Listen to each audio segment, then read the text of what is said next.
Everybody, it's Matt Master here. I'm doing another part of this series called Albums That Changed My Life. And I think I'm going to call it after this one for this weekend. But this is an album that people probably would expect me possibly to talk about who know me at all. And that is an album that really, from the first beginnings of me putting the CD in the CD player upstairs in one of my parents' bedrooms. February 2nd, 1998. That's when it happened. It was probably 10 in the morning. It was on a Saturday or Sunday or something. It was a Sunday. It was a beautiful day out. It was winter, obviously there was snow, and there was snow on the ground back then, at least in February.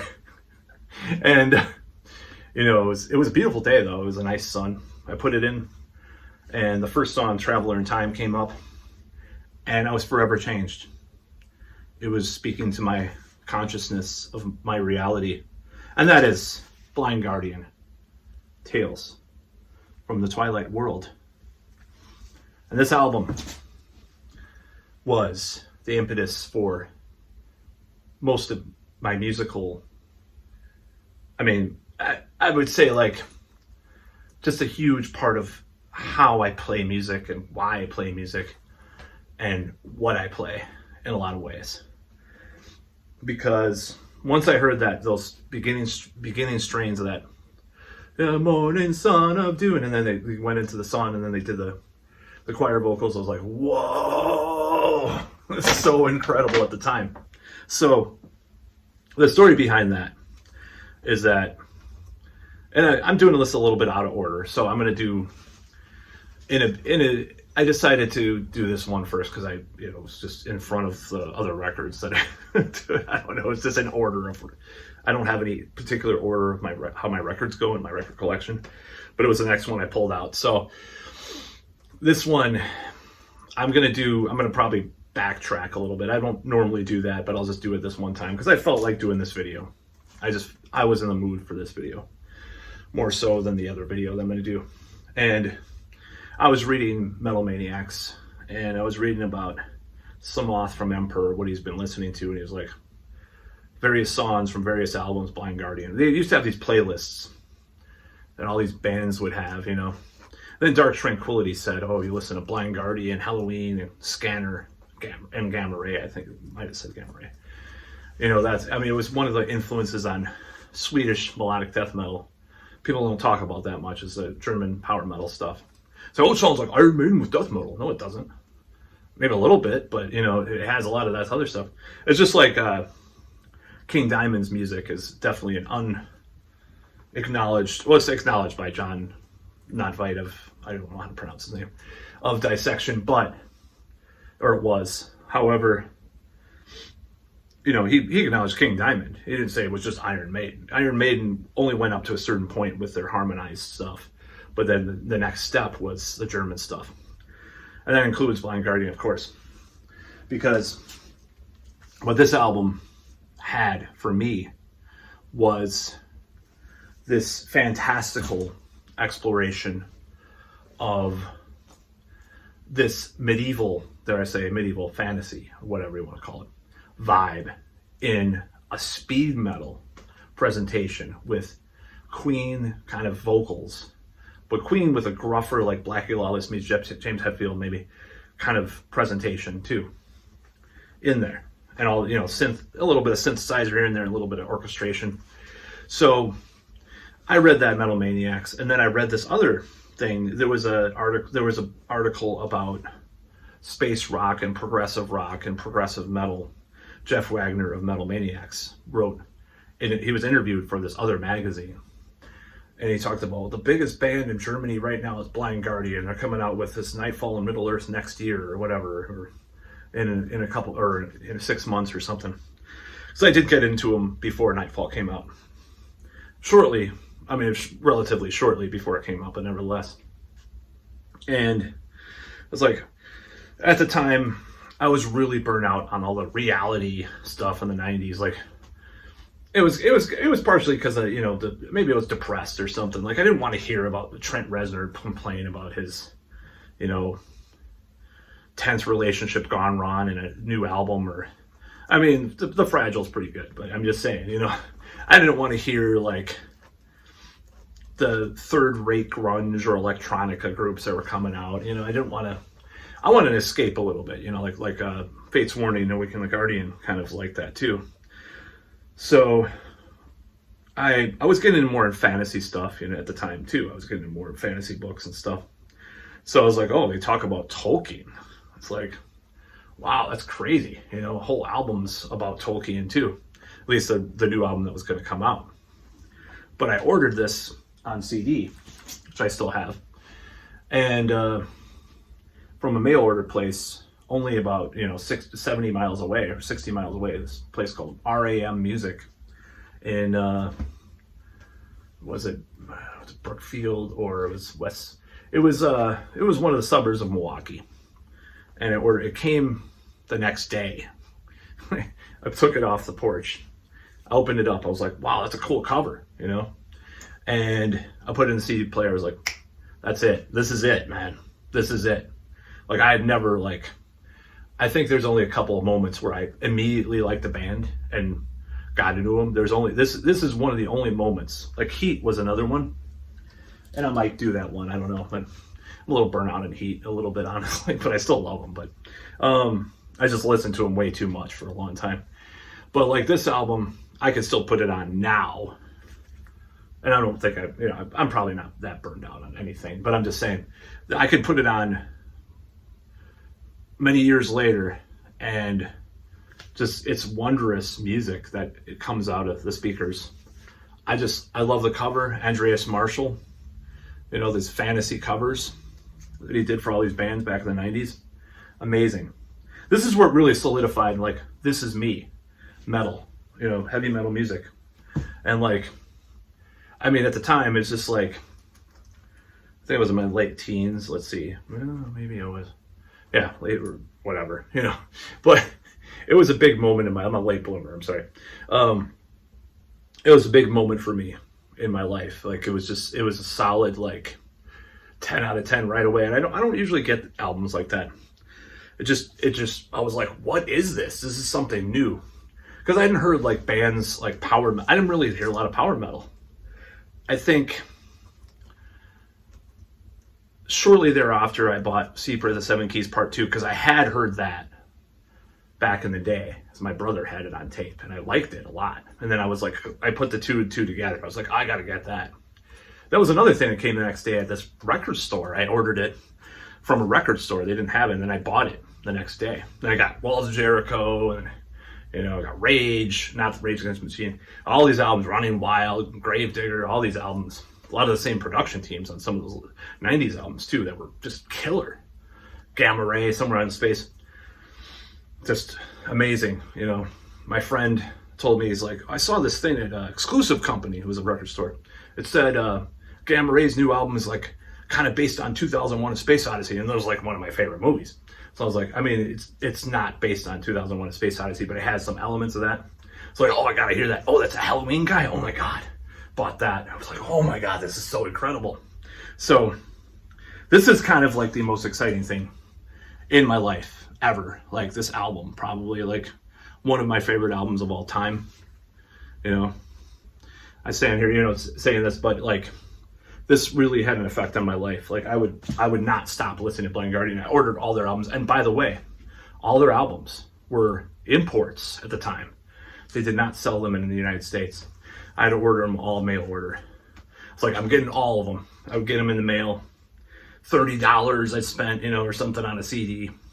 It's I get in the mail the crown jewel of everything.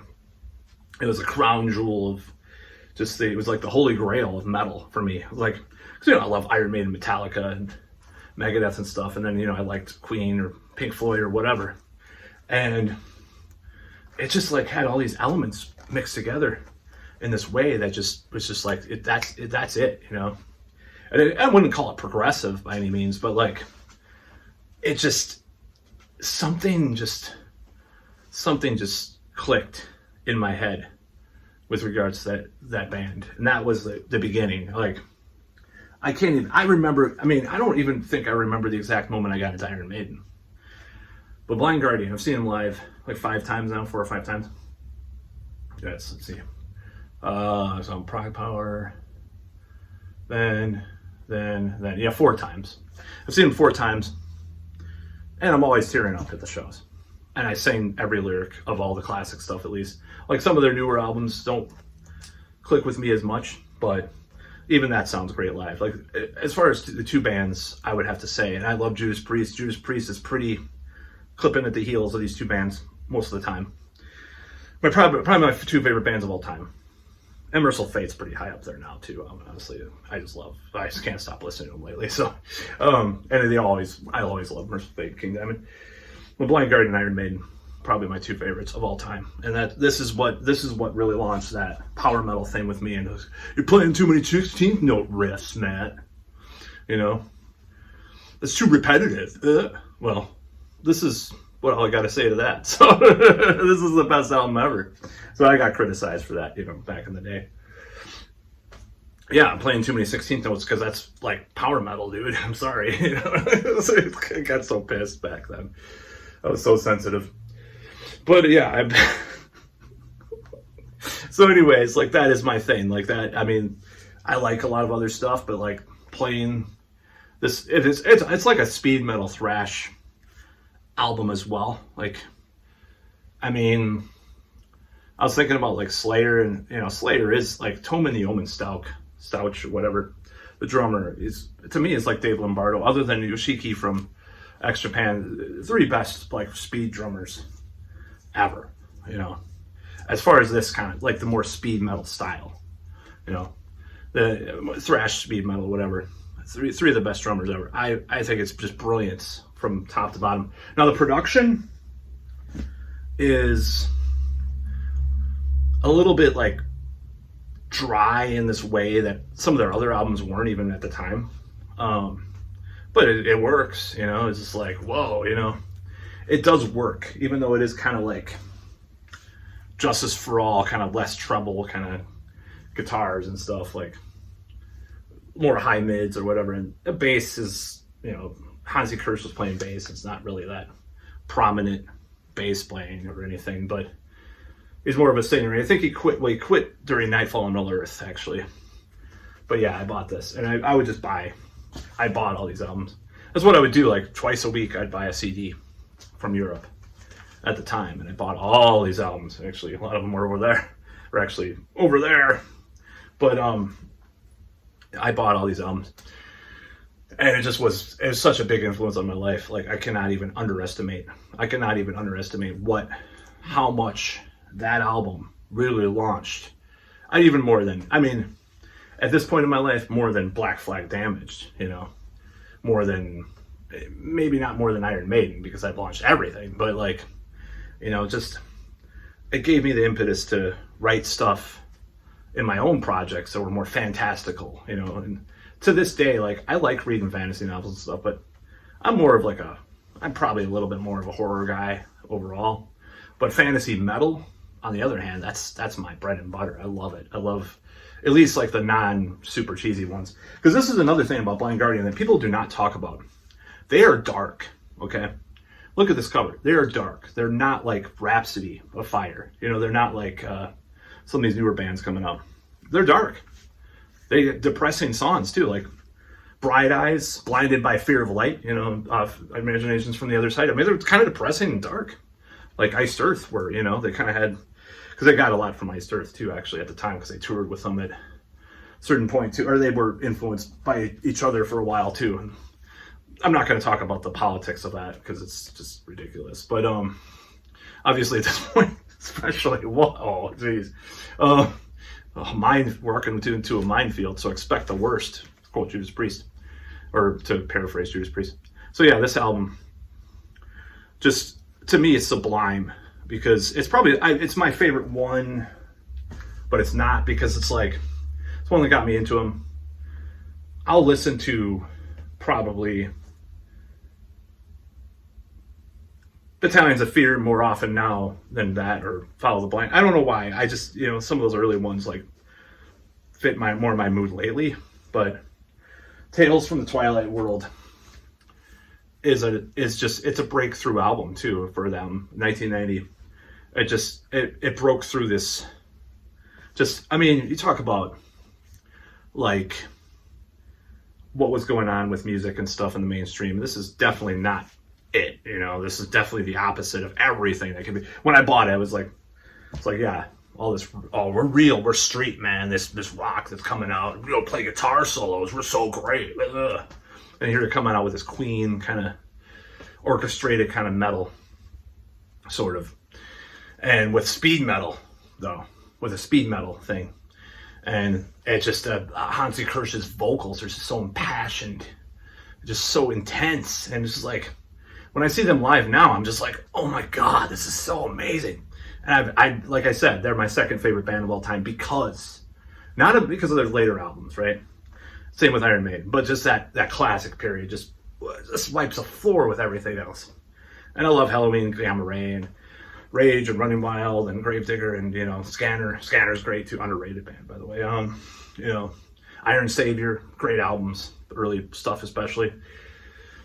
I love all that stuff, but there's nothing that beats this to me. Just I don't know.